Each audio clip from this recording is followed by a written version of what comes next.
Fantastic Mr. Fox by Roald Dahl. Chapter 1. The Three Farmers. Down in the valley there were 3 farms. The owners of these farms were rich men. They were also nasty men. All 3 of them were as nasty and mean as any man could be. Their names were Farmer Boggis, Farmer Bunce, and Farmer Bean. Boggis was a chicken farmer.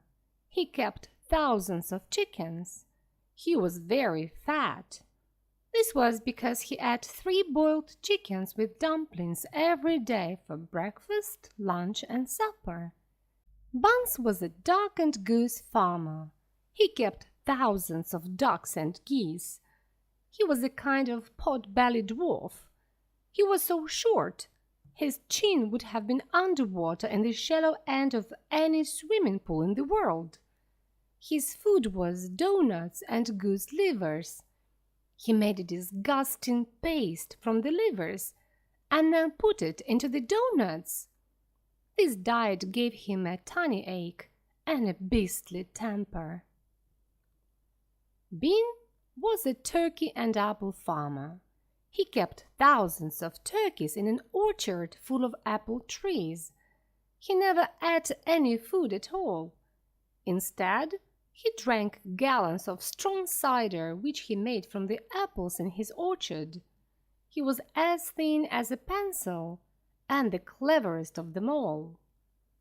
Boggis and Bunce and Bean, one fat, one short, one lean. These horrible crooks, so different in looks, were nonetheless equally mean. That is what the children round about usually sang when they saw them. Chapter 2. Mr. Fox. On a hill above the valley there was a wood. In the wood there was a huge tree. Under the tree there was a hole. In the hole lived Mr. Fox and Mrs. Fox, and their 4 small foxes. Every evening, as soon as it got dark, Mr. Fox said to Mrs. Fox, "Well, my darling, what shall it be this time? A plump chicken from Boggis, a duck or a goose from Bunce, or a nice turkey from Bean?" And when Mrs. Fox told him what she wanted, Mr. Fox crept down into the valley in the darkness of the night and stole there. Boggis and Bunce and Bean knew very well what was going on, and it made them wild with rage. They didn't like to give anything away, and they didn't like at all when somebody stole from them. So every night, each of them took his shotgun and hid in a dark place somewhere on his own farm, hoping to catch the robber. But Mr. Fox was too clever for them. He always approached a farm with the wind blowing in his face, and this meant that if there was any man in the shadows ahead, the wind carried the smell of that man to Mr. Fox's nose from far away.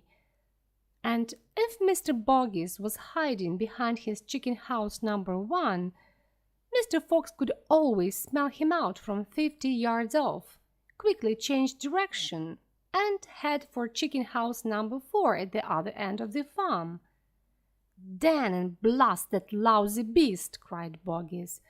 "I'd like to rip his guts out," said Bunce. "He must be killed," cried Bean. "But how?" said Boggis. "How on earth can we catch the robber?" Bean picked his nose delicately with a long finger.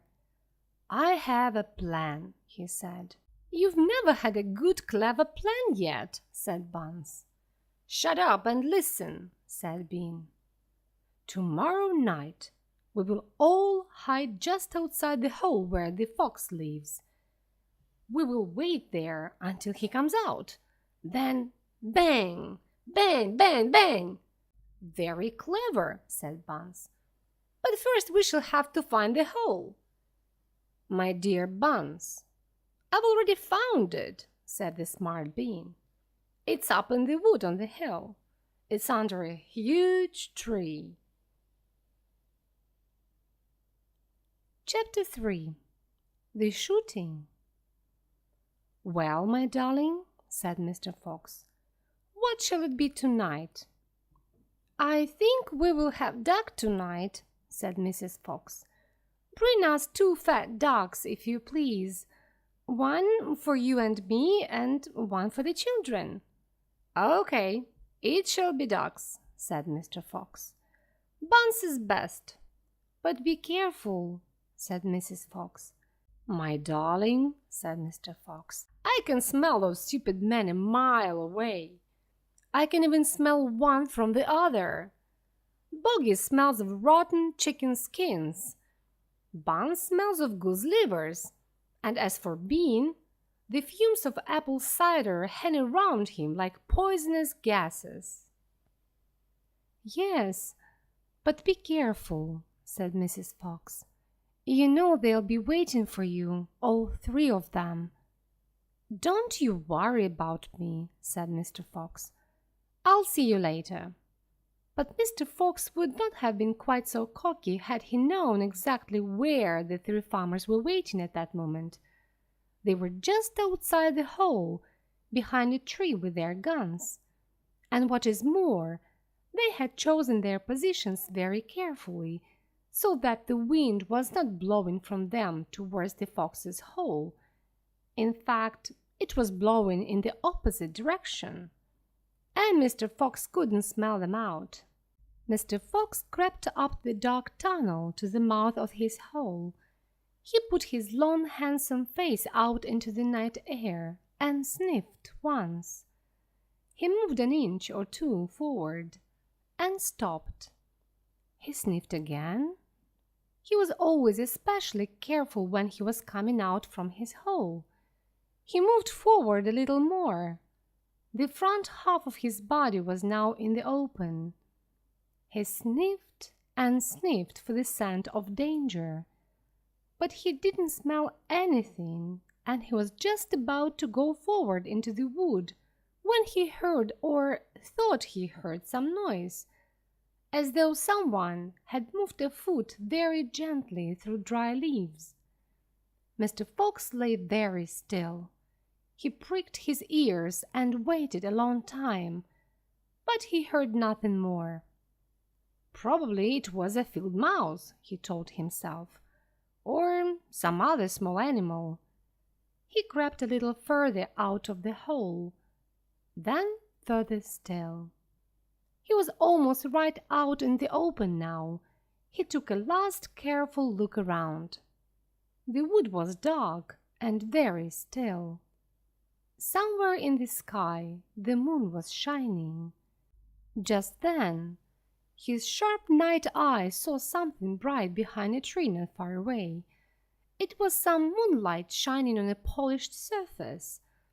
Mr. Fox lay still, watching it. What on earth was it? Now it was moving. It was coming up and up. Great heavens! It was the barrel of a gun. Very quickly Mr. Fox jumped back into his hole, and at that same moment the entire wood seemed to explode around him. Bang, bang, bang, bang, bang, bang. The smoke from the 3 guns went upward in the night air. Boggis and Bunce and Bean came out from behind their trees and walked towards the hole. "Did we kill him?" said Bean. One of them shone a flashlight on the hole, and there on the ground, in the circle of light, half in and half out of the hole, lay the poor blood-stained remains of a fox's tail. Bean picked it up. "We got the tail, but we missed the fox," he said, tossing the thing away. "Dan and blust," said Boggis. "We shot too late. We should have fired the moment he poked his head out." "He won't be putting it out again in a hurry," Bunce said. Bean pulled a flask from his pocket and drank some cider. Then he said, It'll take 3 days at least before he gets hungry enough and comes out again.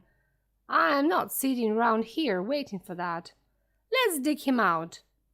"Ah," said Boggis, "that's a clever plan. We can dig him out in a couple of hours. We know he's there." "I think there is a whole family of them down that hole," Bunce said. "Then we'll have them all," said Bean. "Get the shovels." Chapter 4. The Terrible Shovels. Down the hole, Mrs. Fox was licking the stump of Mr. Fox's tail to stop the bleeding. "It was the finest tail for miles around," she said between licks. "It hurts," said Mr. Fox. "I know it does, sweetheart, but it will soon get better."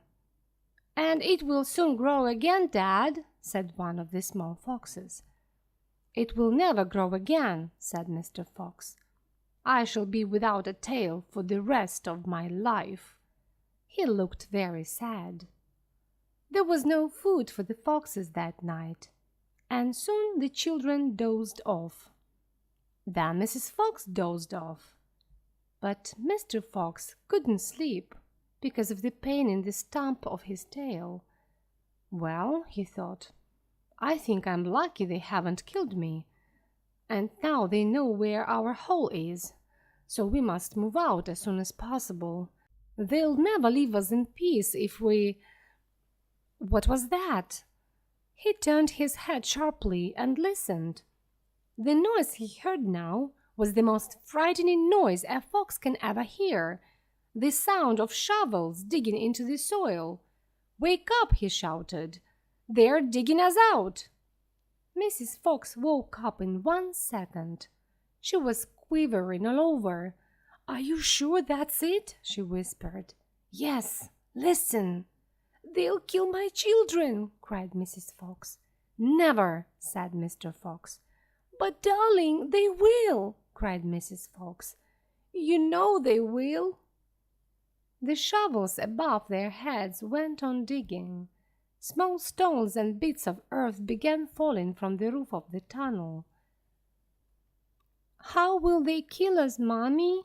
asked one of the small foxes. His round black eyes were huge with fright. "Will there be dogs?" he said. Mrs. Fox began to cry. She gathered her 4 children close to her and held them tight. Suddenly, there was an especially loud crunch above their heads, and the sharp end of a shovel came right through the ceiling. It was like an electric shock for Mr. Fox. He jumped up and shouted, "Come on, we can't lose time. Why didn't I think of it before?" "Think of what, Dad?" "A fox can dig quicker than a man," shouted Mr. Fox, beginning to dig. "Nobody in the world can dig as quick as a fox." The soil began to fly out furiously behind Mr. Fox as he started to dig for dear life with his front feet.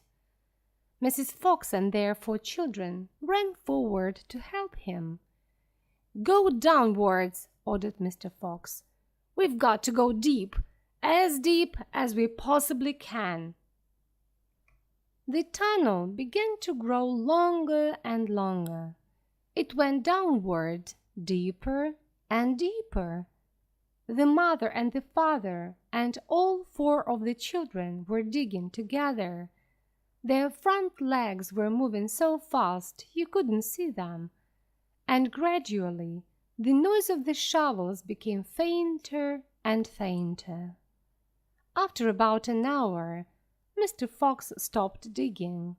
"Hold it," he said. They all stopped.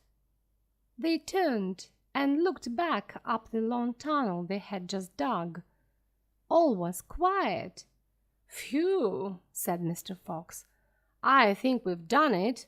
They'll never get as deep as this. Well done, everyone." They all sat down, breathing hard, and Mrs. Fox said to her children, "I should like you to know that your father has saved you. Your father is a fantastic fox." Mr. Fox looked at his wife, and she smiled. He loved her more than ever when she said things like that. Chapter 5. The Terrible Tractors. As the sun rose the next morning, Boggis and Bunce and Bean were still digging. The hole was so deep you could put a house into it. But they had not yet come to the end of the fox's tunnel. They were all very tired and angry. "Dan and blast," said Boggis. "Whose stupid idea was this?" "Bean's idea," said Bunce. Boggis and Bunce both looked at Bean. Bean took another drink of cider, then put the flask back into his pocket. He didn't offer it to the others. "Listen," he said angrily. "I want that fox. I'm going to get that fox. I'm not giving in till he's hanging up over my front porch, dead as a dumpling." "We can't get him by digging, that's for sure," said the fat Boggis. "I won't dig any more." Bunce, the little pot-bellied dwarf, looked up at Bean and said, "Have you got any more stupid ideas, then?" "What?" said Bean. "I can't hear you." Bean never took a bath. He never even washed. As a result, there were all kinds of muck and wax and bits of chewing gum and dead flies and stuff like that in his ear holes. Sometimes he didn't hear anything at all. "Speak louder," he said to Bunce. And Bunce shouted back, "Got any more stupid ideas?" Bean rubbed the back of his neck with a dirty finger. He had a boil there, and it itched.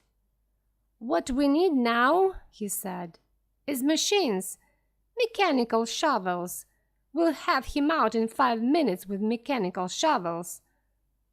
This was a pretty good idea, and the other two agreed with him. "All right, then," Bean said.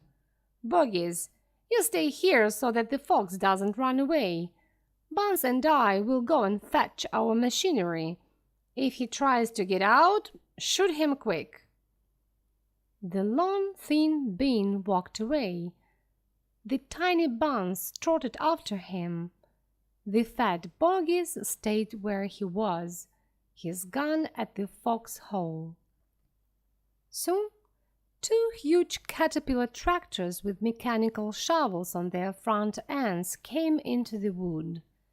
Bean was driving one, Bunce the other. The machines were both black. They looked like monsters. "Here we go, then," shouted Bean. "Death to the fox!" shouted Bunce. The machines went to work, biting huge mouthfuls of soil out of the hill. The big tree under which Mr. Fox had dug his hole fell like a matchstick. On all sides, rocks were sent flying and trees were falling, and the noise was deafening. Down in the tunnel, the foxes sat listening to the terrible noise overhead. "What's happening, Dad?" cried the small foxes. "What are they doing?" Mr. Fox didn't know what was happening or what they were doing. "It's an earthquake," cried Mrs. Fox. "Look," said one of the small foxes. "Our tunnels got shorter. I can see daylight." They all looked round, and yes, the end of the tunnel was only a few feet away from them now, and in the circle of daylight beyond, they could see the 2 huge black tractors almost on top of them. "Tractors!" shouted Mr. Fox. "And mechanical shovels! Dig for your lives! Dig, dig, dig!" Chapter 6. The Race. Now there began a desperate race, the machines against the foxes. The machines beat away more and more soil from the hilltop. Sometimes luck was with the foxes, and the terrible noises grew fainter. And then Mr. Fox said, We're going to bake it. I'm sure we are." But then, a few moments later, the machine started to come back at them, and the crunch of the mighty shovels got louder and louder. Once the foxes even saw the sharp metal edge of one of the shovels as it beat away the earth just behind them. "Keep going, my darlings," panted Mr. Fox. "Don't give up." "Keep going," the fat Boggis shouted to Bunce and Bean. "We'll get him any moment now." "Have you seen him yet?" Bean called back. "Not yet," shouted Boggis, "but I think you are close." "I'll pick him up with my bucket," shouted Bunce. "I'll chop him to pieces." But by lunchtime the machines were still digging, and so were the poor foxes. The farmers didn't stop for lunch. They wanted to finish the job.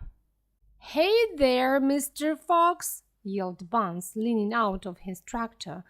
"We're coming to get you now."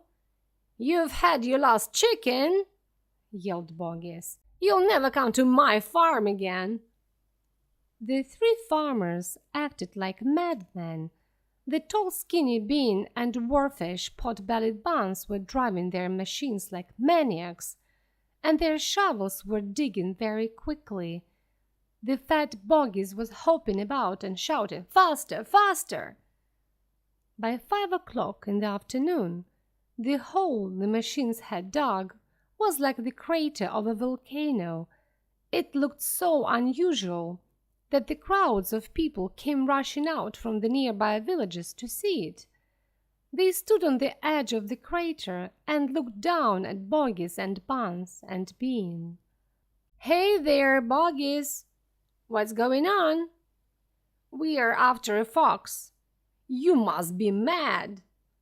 The people shouted and laughed, but the three farmers only got more furious and more obstinate and more willing than ever to catch the fox. Chapter 7. We'll Never Let Him Go. At 6 o'clock in the evening, Bean switched off the motor of his tractor and climbed down from the driver's seat. Bunce did the same. Both men were tired and stiff from driving the tractors all day. They were also hungry. Slowly they walked over to the small fox's hole in the bottom of the huge crater. Bean was angry, and his face was red. Bunce was cursing the fox with dirty words that cannot be printed. Boggis came up to them. "Dan and blast that filthy fox," he said. "What do we do now?" "I'll tell you what we don't do," Bean said. "We don't let him go." "We'll never let him go," Bunce declared. "Never, never, never," cried Boggis. "Did you hear that, Mr. Fox?" yelled Bean, bending low and shouting down the hole. "It's not over yet, Mr. Fox. We're not going home till we've killed you." And the three men all shook hands with one another and swore not to go back to their farms without the fox. "What do we do now?" asked Bunce, the pot-bellied dwarf. "We're sending you down the hole to fetch him up," said Bean. "Down you go, you miserable midget!" "Not me!" screamed Bunce, running away. Bean smiled. When he smiled, you saw his scarlet gums. You saw more gums than teeth. "Then there is only one thing to do," he said. "We starve him out. We camp here day and night watching the hole. He'll come out in the end. He has no way out." So Boggis and Bunce and Bean sent people down to their farms to bring them tents, sleeping bags, and supper. Chapter 8. The foxes begin to starve. That evening they put up 3 tents in the crater on the hill, one for Boggis, one for Bunce, and one for Bean. The tents were round Mr. Fox's hole, and the three farmers sat outside their tents eating their supper. Boggis had 3 boiled chickens with dumplings. Bunce had 6 doughnuts filled with disgusting goose liver paste, and Bean had 2 gallons of cider. All 3 of them kept their guns beside them. Boggis took a hot chicken and held it close to the fox's hole. "Can you smell this, Mr. Fox?" he shouted. "Lovely tender chicken. Why don't you come up and get it?"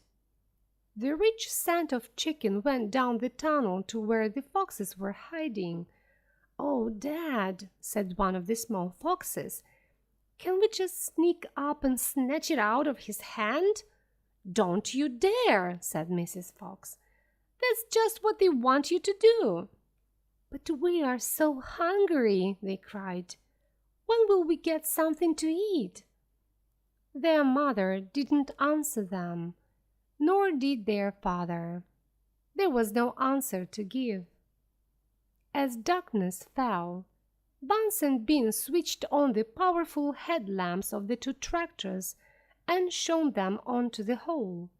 "Now," said Bean, "we'll watch it in turn. 1 watches while 2 sleep, and so on all through the night." Boggis said, "What if the fox digs a hole right through the hill and comes out on the other side? You didn't think of that, did you?" "Of course I did," said Bean, but he didn't. "Go on then, tell us the answer," said Boggis. Bean picked something small and black out of his ear and threw it away. "How many men have you got on your farm?" he asked. 35, Boggis said. "I've got 36, Bunce said. "And I've got 37, Bean said. "That makes 108 men altogether. We must order them to surround the hill. Each man will have a gun and a flashlight. Then Mr. Fox won't run away." So the order went down to the farms, and that night 108 men formed a tight ring around the bottom of the hill. They had sticks and guns and hatchets and pistols and all sorts of other horrible weapons, and it was impossible for a fox or for any other animal to escape from the hill. The next day the watching and waiting went on. Boggis and Bunce and Bean sat upon small stools looking at the fox's hole. They didn't talk much. They just sat there with their guns and waited. From time to time Mr. Fox crept a little closer towards the mouth of the tunnel to take a sniff. Then he crept back again and said to his family, "They're still there." "Are you quite sure?" Mrs. Fox asked. "Yes," said Mr. Fox. "I can smell that man, Bean, a mile away. He stinks." Chapter 9. Mr. Fox has a plan. For 3 days and 3 nights this waiting game went on. "How long can a fox live without food or water?" Boggis asked on the 3rd day.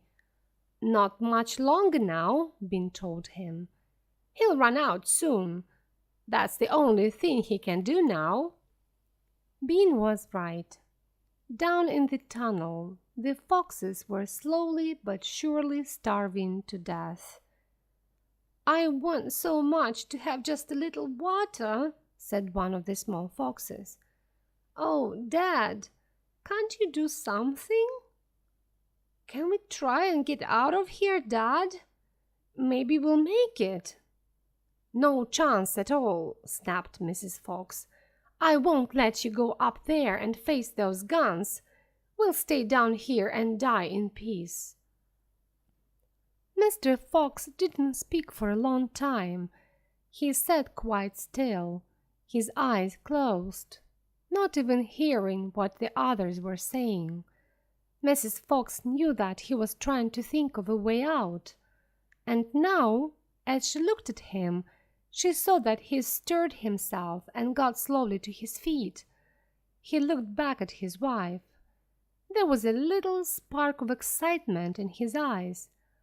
"What is it, darling?" said Mrs. Fox quickly. "I've just had a bit of an idea," Mr. Fox said carefully. "What?" they cried. "Oh, Dad, what is it?" "Come on," said Mrs. Fox. "Tell us quickly." "Well," said Mr. Fox. Then he stopped and sighed, and sadly shook his head. He sat down again. "It's no good," he said. "It won't work after all." "Why not, Dad?" "Because it means more digging, and we're not strong enough for that after 3 days and nights without food." "Yes, we are, Dad!" cried the small foxes, jumping up and running to their father. "We can do it! And you can do it too!" Mr. Fox looked at the 4 small foxes and smiled. "What fine children I have," he thought. "They're starving to death, and they haven't had a drink for 3 days, but they're still undefeated. I must not let them down." I think we can try it," he said. "Let's go, Dad. Tell us what you want us to do." Slowly, Mrs. Fox got to her feet. She was suffering more than any of them from the lack of food and water. She was very weak. "I'm so sorry," she said, "but I don't think I'm going to be much help." "You stay right where you are, my darling," said Mr. Fox. "We can do this by ourselves." Chapter 10. Boggis's Chicken House Number 1. "This time we must go in a very special direction," said Mr. Fox, and pointed sideways and downward. So he and his 4 children started to dig once again. The work went much more slowly now, yet they dug with great courage, and little by little the tunnel began to grow. "Dad, tell us where we are going," said one of the children. "I dare not to do that," said Mr. Fox, "because this place I'm hoping to get to is so marvelous that if I describe it to you now, you will go crazy with excitement.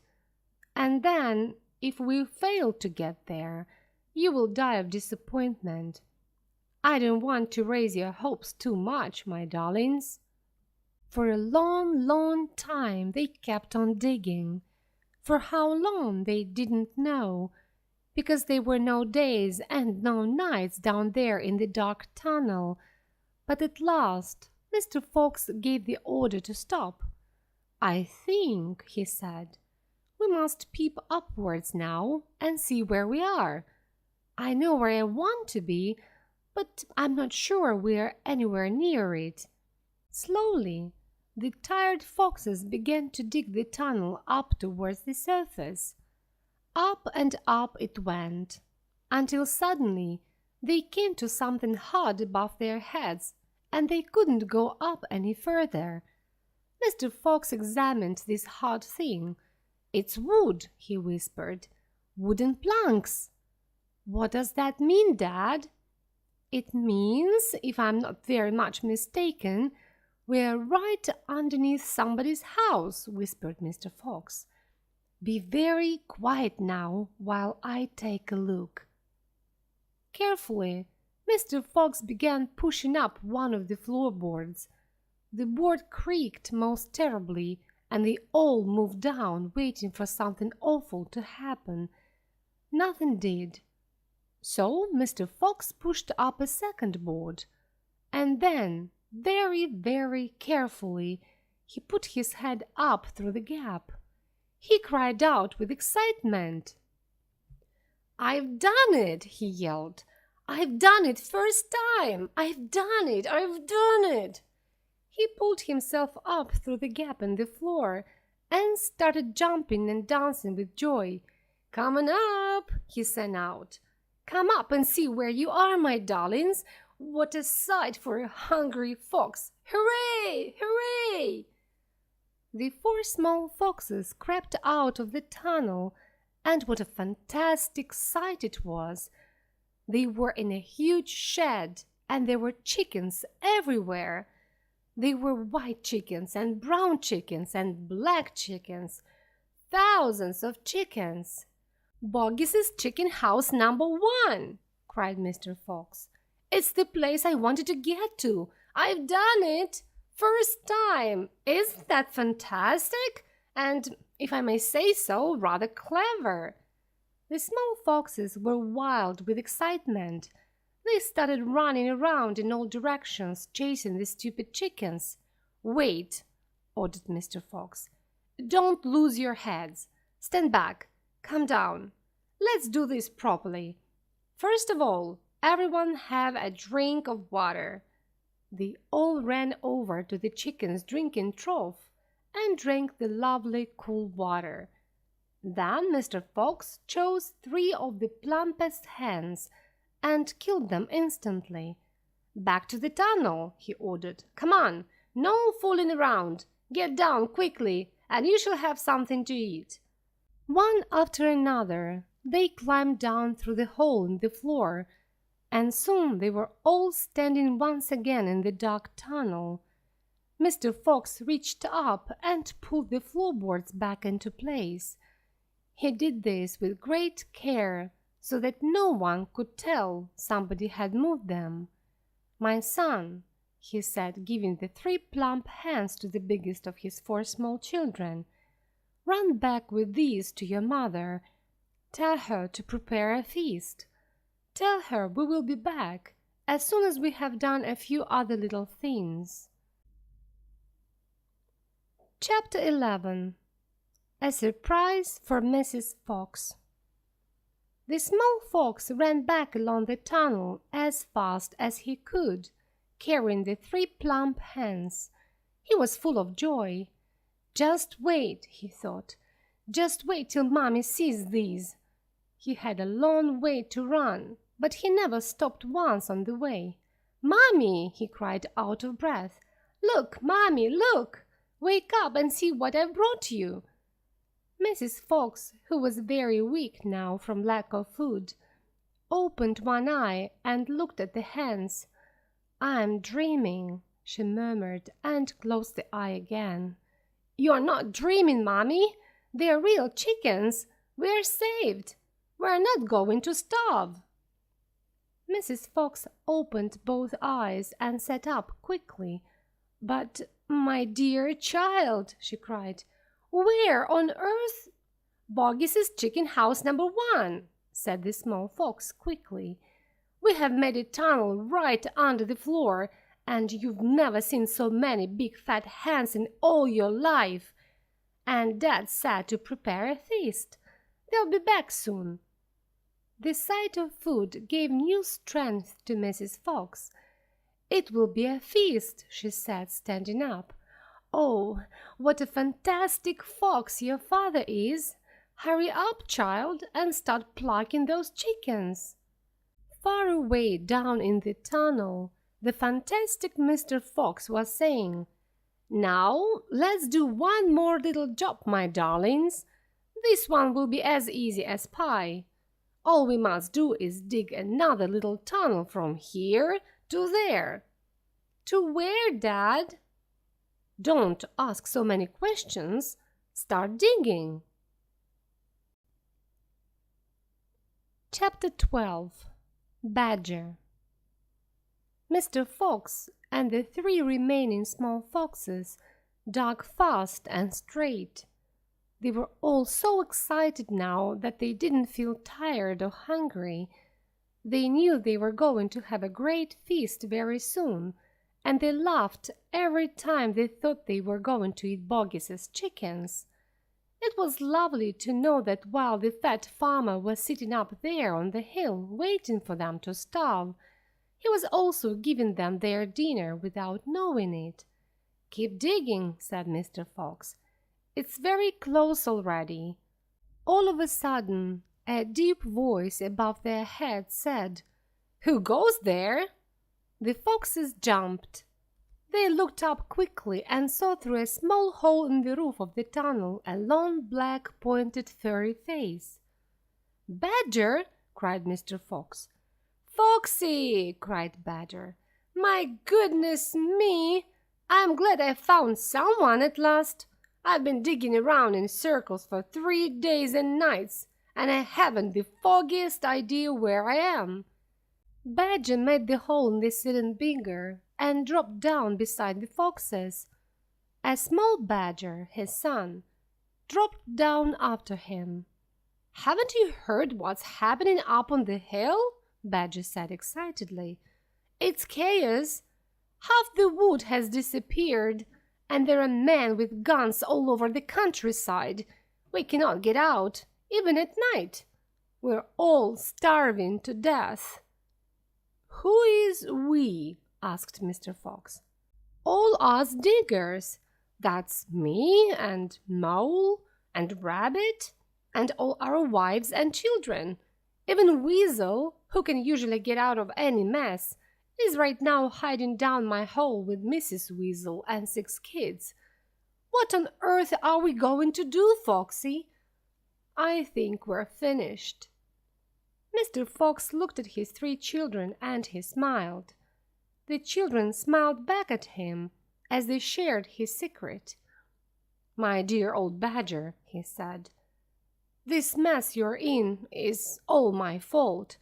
"I know it's your fault," said Badger furiously, "and the farmers are not going to give up till they've got you. Unfortunately, that means us as well. It means everyone on the hill." Badger sat down and put a paw around his small son. "We are finished," he said softly. "My poor wife up there is so weak. She can't dig another yard." "My wife is very weak too," said Mr. Fox, "and yet, at this very minute, she is preparing for me and my children the most delicious feast of plump, juicy chickens." "Stop!" cried Badger. "Don't tease me. I can't stand it." "It's true," cried the small foxes. "That's not teasing. We've got so many chickens now." "And because it is all my fault," said Mr. Fox, "I invite you to share the feast. I invite everyone to share it. You and Mole and Rabbit and Weasel and all your wives and children. There'll be enough food for everybody, believe me." "You mean it?" cried Badger. "You really mean it?" Mr. Fox pushed his face close to Badger's and whispered, "Do you know where we've just been?" "Where?" "Right inside Boggis's chicken house number 1. "No." "Yes." "But that is nothing to where we're going now. You have come just at the right moment, my dear Badger. You can help us dig. And now your small son can run back to Mrs. Badger and all the others and tell them the good news." Mr. Fox turned to the small badger and said, "Tell them I invite them to a fox's feast. Then bring them all down here and follow this tunnel back until you find my home." "Yes, Mr. Fox," said the small badger. "Yes, sir. Right away, sir. Oh, thank you, sir." And he disappeared quickly through the hole in the roof of the tunnel. Chapter 13. Bunce's Giant Storehouse. "My dear Foxy," cried Badger, "what in the world has happened to your tail?" "Don't talk about it, please," said Mr. Fox. "It's a painful subject." They were digging the new tunnel. They dug on in silence. Badger was a great digger, and the tunnel went forward at a terrific pace now that he was landing a paw. Soon they were underneath yet another wooden floor. Mr. Fox grinned slyly, showing sharp white teeth. "If I'm not mistaken, my dear Badger," he said, "we're now underneath the farm which belongs to that nasty little pot-bellied dwarf, Bunce. We are, in fact. directly underneath the most interesting part of that farm. "Ducks and geese!" cried the small foxes, licking their lips. "Juicy, tender ducks and big fat geese!" "Exactly," said Mr. Fox. "But how in the world can you know where we are?" asked Badger. Mr. Fox grinned again, showing even more white teeth. "Look," he said, "I can find my way around these farms with my eyes closed. For me it's just as easy below ground as it is above it." He reached high and pushed up one wooden floorboard, then another. He put his head through the gap. "Yes," he shouted, jumping up into the room above. "I've done it again. I've hit it right in the bull's eye. Come and look." Quickly, Badger and the three small foxes climbed up after him. They stopped and stared with their mouths wide open. They were so surprised they couldn't speak, as what they now saw was a kind of fox dream, a badger's dream, a paradise for hungry animals. "This, my dear old Badger," said Mr. Fox, "is Bunce's giant storehouse. He stores here all of his finest stuff before he sends it off to market." Against all the four walls of the big room, in cupboards and upon shelves, reaching from floor to ceiling, there were thousands and thousands of the finest and fattest ducks and geese, plucked and ready for roasting. And up above there hung at least 100 smoked hams and 50 sides of bacon. "Just feast your eyes on that!" cried Mr. Fox, dancing up and down. "What do you think of it, eh? Pretty good food." Suddenly, as though springs had been released in their legs, the three hungry small foxes and the hungry Badger sprang forward to grab the food. "Stop!" ordered Mr. Fox. "This is my party, so I shall do the choosing." The others fell back, licking their chops. Mr. Fox began moving around the storehouse, examining the glorious display with an expert eye. A thread of saliva slid down one side of his jaw and hung suspended in mid-air, then snapped. "We mustn't overdo it," he said. "Mustn't give the game away. Mustn't let them know what we've been up to. We must be neat and tidy and take just a few of the choicest pieces of food. So, to start with, we shall have 4 plump young ducks." He took them from the shelf. "Oh, how lovely and fat they are! No wonder Bunce gets a special price for them in the market. All right, Badger, lend me a hand to get them down. You children can help us as well. There we go. And now, I think we had better have a few geese.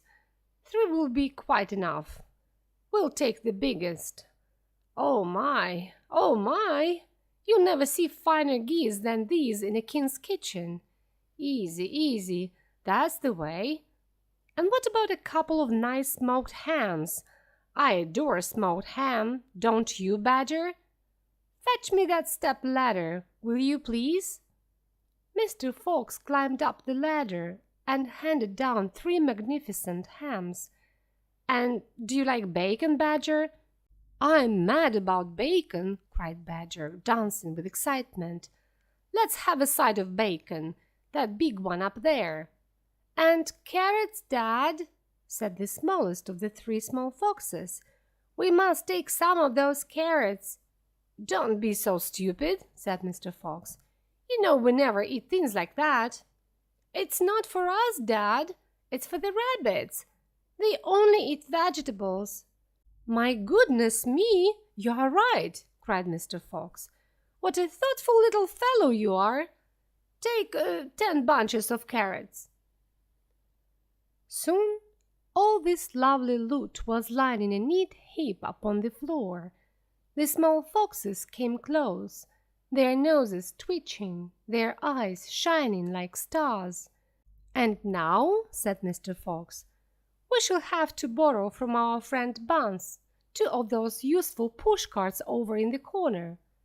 He and Badger fetched the push carts and loaded the ducks and geese and hams and bacon onto them. They quickly lowered the push carts through the hole in the floor. The animals slid down after them. When they were back in the tunnel, Mr. Fox again pulled the floorboards very carefully into place so that no one could notice anything.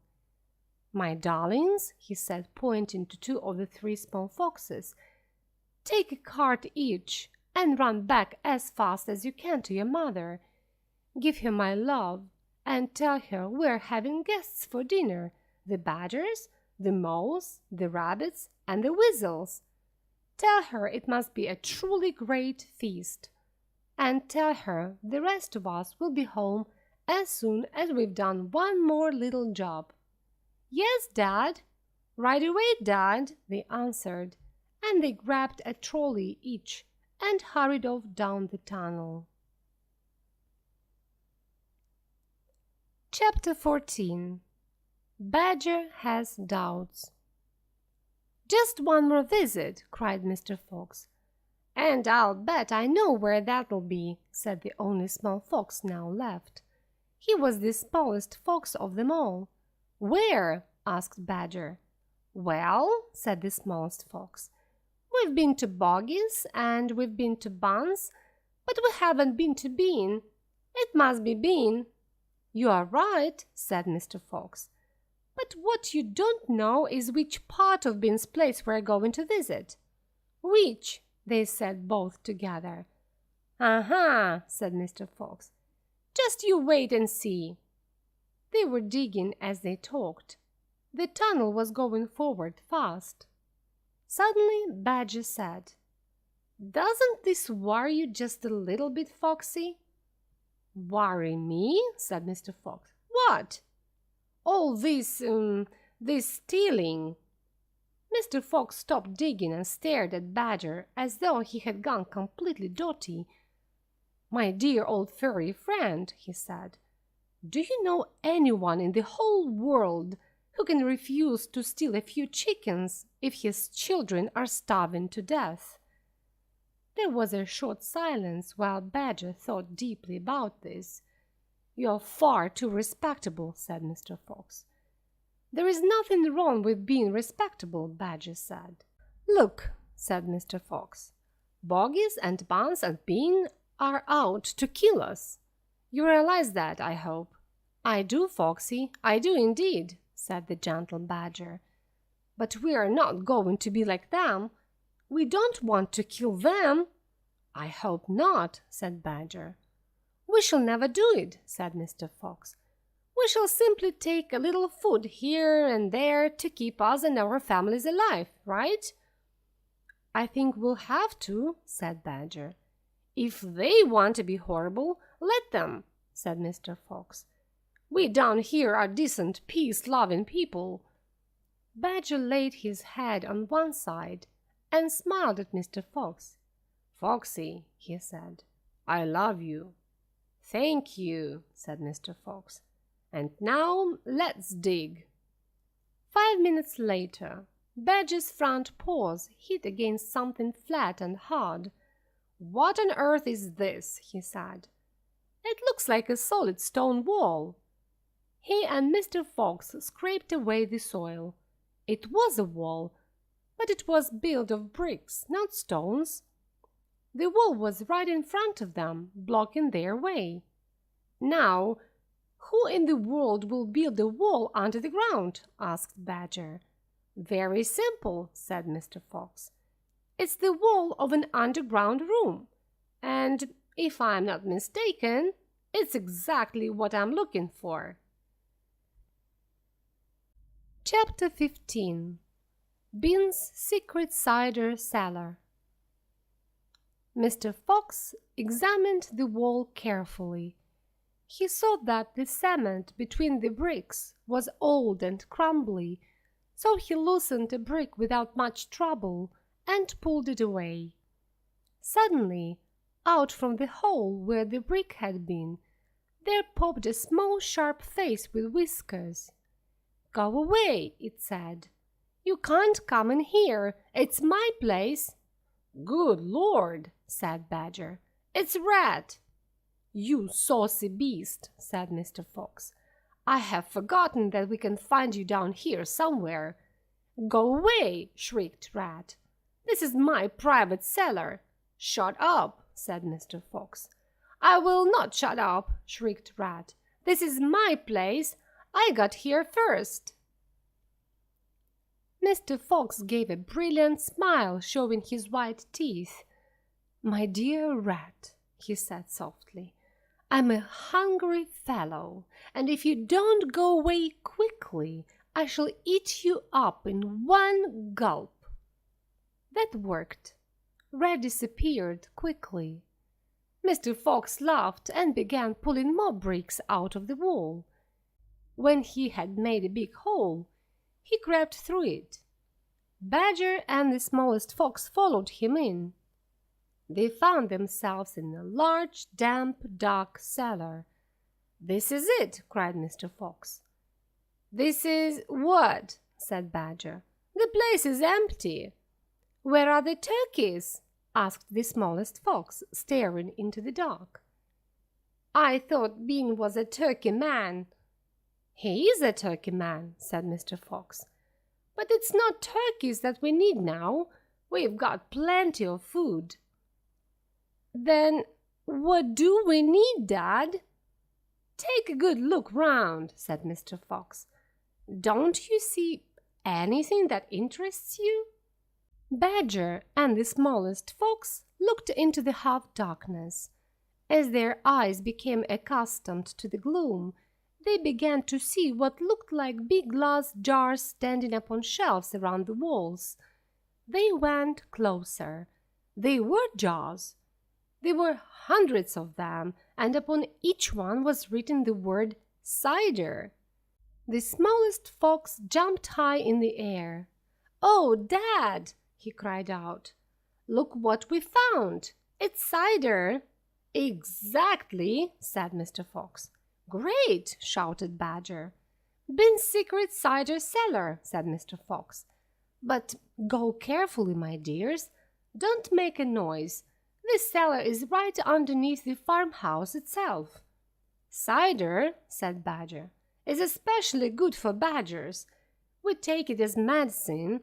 One large glass 3 times a day with meals and another at bedtime." "Now it will be a banquet and not just a feast," said Mr. Fox. While they were talking, the smallest fox took a gulp from a jar.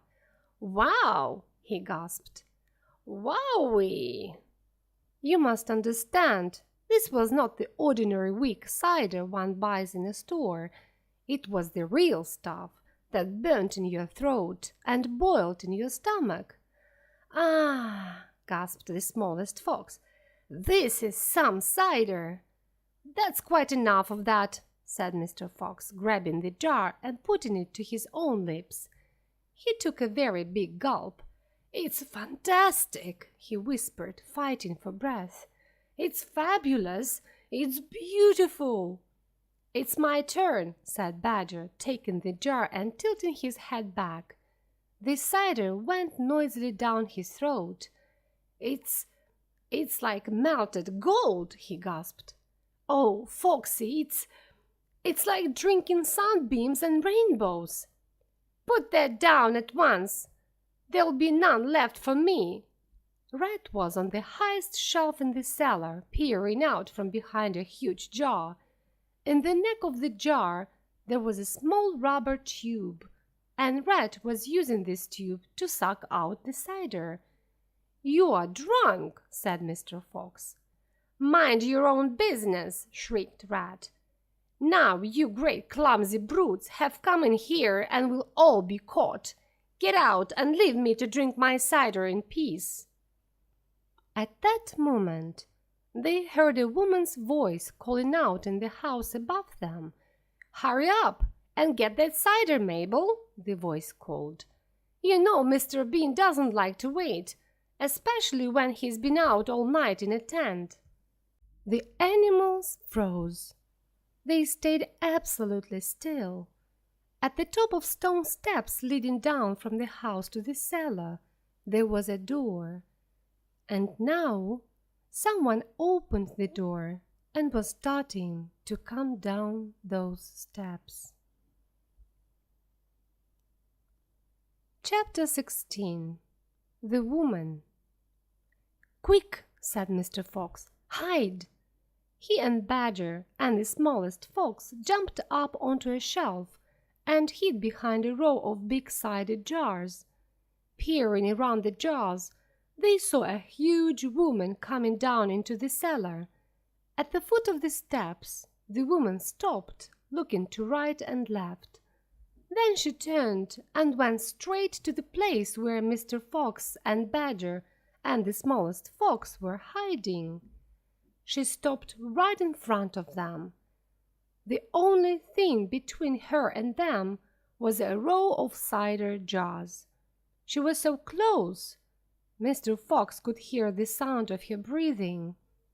Peering through the crack between two bottles, he noticed that she carried a big rolling pin in one hand. "How many will he want this time, Mrs. Bean?" the woman shouted. And from the top of the steps the other voice called back, "Bring up 2 or 3 jars." "He drank 4 yesterday, Mrs. Bean." "Yes, but he won't want that many today, because he's not going to be up there more than a few hours longer. He says the fox will get out this morning. It can't stay down that hole another day without food." The woman in the cellar lifted a jar of cider from the shelf. The jar she took was next but one to the jar behind which Mr. Fox was hiding. "I'll be glad when they kill the brute and hang him up on the front porch," she called out. "And by the way, Mrs. Bean, your husband promised I could have the tail as a souvenir." "The tail's been all shot to pieces," said the voice from upstairs. "Didn't you know that?" "You mean it's ruined?" "Of course it's ruined. They shot the tail but missed the fox." "Oh, heck," said the big woman. "I wanted that tail so much." "You can have the head instead, Mabel. You can stuff it and hang it on your bedroom wall. Hurry up now with that cider." "Yes, ma'am, I'm coming," said the big woman, and she took a second jar from the shelf. "If she takes one more, she'll see us," thought Mr. Fox.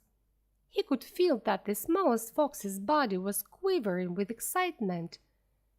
"Will 2 be enough, Mrs. Bean, or shall I take 3? "My goodness, Mabel, I don't care, just be quick." "Then 2 it is," said the huge woman, speaking to herself now. "He drinks too much anyway." Carrying a jar in each hand and with the rolling pin under one arm, she walked away across the cellar. At the foot of the steps she paused and looked around, sniffing the air. "There are rats down here again, Mrs. Bean. I can smell them." "Then poison them, woman, poison them. You know where the poison's kept." "Yes, ma'am," Mabel said. She climbed slowly up the steps. The door shut. "Quick," said Mr. Fox. "Grab a jar each and run." Rat stood on his high shelf and shrieked. "What did I tell you? She nearly found you, didn't she? You nearly gave away the secret. You keep out of here from now on. I don't want you around. This is my place." "You," said Mr. Fox, "are going to be poisoned." "Poppycock," said Rat, "I sit up here and watch her putting the stuff down. She'll never get me." Mr. Fox and Badger and the smallest fox ran across the cellar carrying a gallon jar each. "Goodbye, Rat," they called out as they disappeared through the hole in the wall. "Thanks for the lovely cider." "Thieves!" shrieked Rat. "Robbers! Bandits! Burglars!" Chapter 17. The Great Feast. Back in the tunnel they stopped so that Mr. Fox could put the bricks back in place. He was humming to himself. "I can still taste that fantastic cider," he said. "What an impudent fellow Rat is!" "He has bad manners," Badger said. "All rats have bad manners. I have never met a polite rat yet." "And he drinks too much," said Mr. Fox, putting the last brick in place. "There we are. Now let's run home to the feast." They grabbed their jars of cider and off they went. Mr. Fox was in front, the smallest fox came next, and Badger last. Along the tunnel they flew, past the turning that led to Bunce's mighty storehouse, past Boggis's chicken house number 1, and then towards the place where they knew Mrs. Fox was waiting. "Keep it up, my darlings," shouted Mr. Fox. "We'll soon be there. Think what's waiting for us at the other end, and just think what we're bringing home with us in these jars. That will cheer up poor Mrs. Fox." Mr. Fox sang a little song as he ran. "Home again swiftly I glide, back to my beautiful bride. She'll not feel so rotten as soon as she's gotten some cider inside her inside." Then Badger joined in. "Oh, poor Mrs. Badger," he cried, "so hungry she very near died. But she'll not feel so hollow if only she'll swallow some cider inside her inside." They were still singing as they turned the final corner. The most wonderful and amazing sight any of them had ever seen opened before their eyes. The feast was just beginning. There was a large dining room, and in the middle of it, seated around a huge table, were about 29 animals. They were Mrs. Fox and 3 small foxes, Mrs. Badger and 3 small badgers, Mole and Mrs. Mole, and 4 small moles, Rabbit and Mrs. Rabbit and 5 small rabbits, Weasel and Mrs. Weasel, and 6 small weasels. The table was covered with chickens and ducks and geese and hams and bacon, and everyone was eating the lovely food. "My darling," cried Mrs. Fox, jumping up and hugging Mr. Fox, "we couldn't wait. Please forgive us." Then she hugged the smallest fox of all, and Mrs. Badger hugged Badger, and everyone hugged everyone else. Everybody shouted with joy, and the great jars of cider were placed upon the table, and Mr. Fox and Badger and the smallest fox sat down with the others. You must remember no one had eaten a thing for several days. They were very hungry, so for a while there was no conversation at all. There was only the sound of crunching and chewing as the animals attacked the food. At last Badger stood up. He raised his glass of cider and called out, "A toast! I ask you all to stand and drink a toast to our dear friend, who has saved our lives this day, Mr. Fox." "To Mr. Fox!" they all shouted, standing up and raising their glasses. "To Mr. Fox! Long may he live!" Then Mrs. Fox got shyly to her feet and said, "I don't want to make a speech. I just want to say one thing, and it is this. My husband is a fantastic fox." Everyone clapped and cheered. Then Mr. Fox himself stood up. "This delicious meal," he began, then he stopped.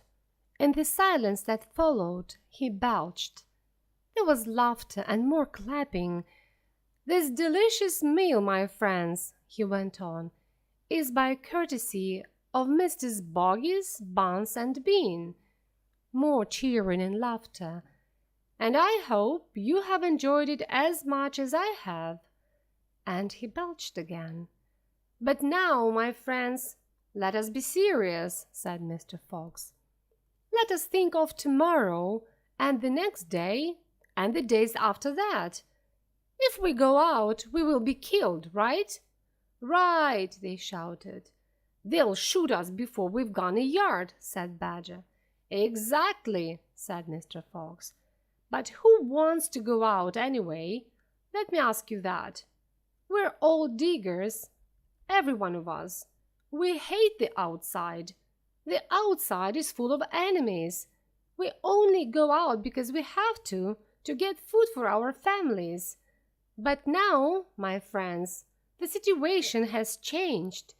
We have a safe tunnel leading to 3 of the finest stores in the world."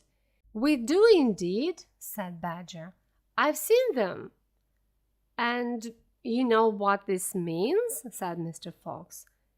"It means that we don't ever need to go out into the open again."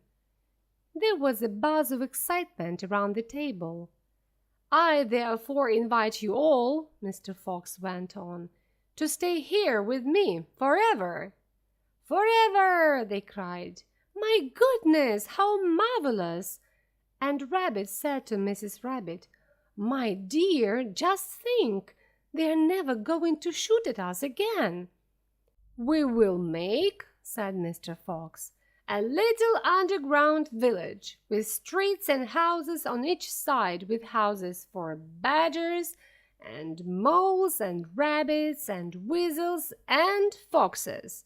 And every day I will go shopping for you all, and every day we will eat like kings." The cheering that followed this speech went on for many minutes. Chapter 18. Still Waiting. Outside the fox's hole, Boggis and Bunce and Bean sat beside their tents with their guns ready. It was beginning to rain. Water was running down the necks of the 3 men and into their shoes. "He won't stay down there much longer now," Boggis said. "The brute must be starving," Bunce said. "That's right," Bean said. "He'll try to get out of the hole any moment. Keep your guns ready." They sat there by the hole, waiting for the fox to come out. And, so far as I know, they are still waiting.